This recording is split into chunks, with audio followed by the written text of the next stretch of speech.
Տիկին Տոնոյան վաղառավոտից դատարանում քննվում է Գագիկ Ծառուկյանի կալանքը խափանման միջոց ընտրելու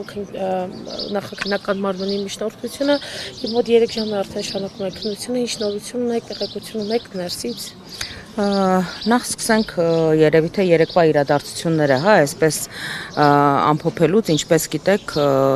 նախորդին Գագիկ Ծառուկյանի տանը իրականացված խուզարկությունը թերևս կարող է Գինեսի ռեկորդների գրքում գրանցվել որպես ամենաերկարատև խուզարկություն, որովհետև շուրջ 13 ժամ խուզարկությունը շարունակվում էր։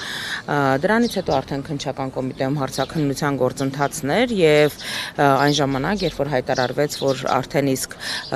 ընդհանուր իրավասության դատարանի ավանի նստավայրը տեղափոխվում պարոն Ծառուկյանը, որպեսզի այստեղ կալանքի միջնորդության հարցը քննարկվի,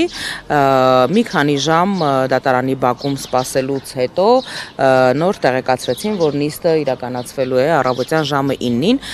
ինչի համար եմ այս փաստերը եւս մեկ անգամ բարձրաձայնում, որպեսզի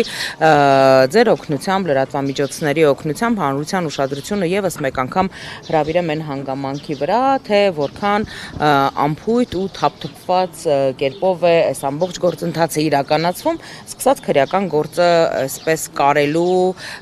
գործընթացից։ Նախորդին մենք առիթ ունեցել ենք ասելու, երեկոյան արդեն քրեական գործի մանրամասները հայտնի դարձավ, այսօր մեր իրավաբանների խումբը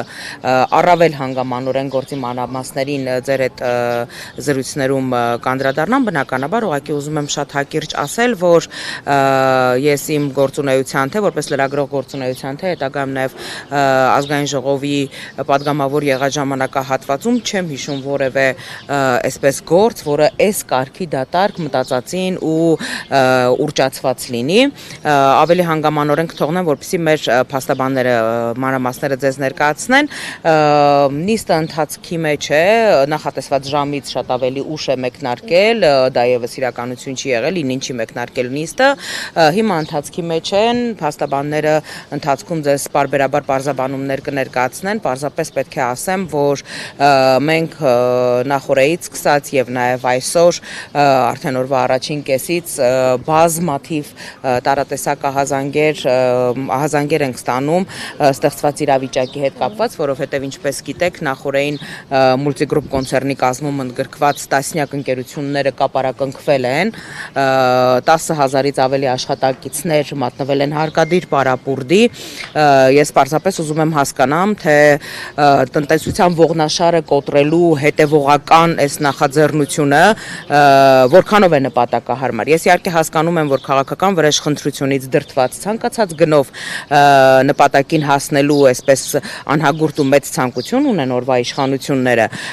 բայց ցավով պետք է տեղեկացնեմ, որ տնտեսության ողնաշարը ու այսպես կոտրելուն եւ տնտեսությունը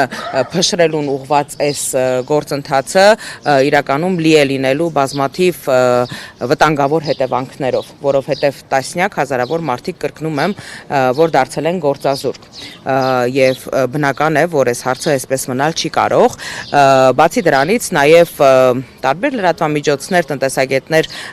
նախորդին բավականին լուրջ վերլուծություններ էին իրականացնում այն մասին, թե օրինակ որքան հարկեր են մուծվել այդ ընկերությունների կողմից եւ խոսքը միլիարդավոր դրամների մասին է, այնպես որ մեկնաբանությունները թողում եմ ձեր հետևորդներին, մեր հեռուստադիտողներին եւ մեր հայրենակիցներին եւ եւս մի կարեւոր նկատառում, որ անպայմանորեն կուզենայի ձեր միջոցով փոխանցել մեր հայրենակիցներին։ Նախորդին հարյուրավոր, հազարավոր զանգեր, հաղորդագրություններ ենք ստացել ի աջակցություն, ի սատարում Գագիկ Ծառուկյանի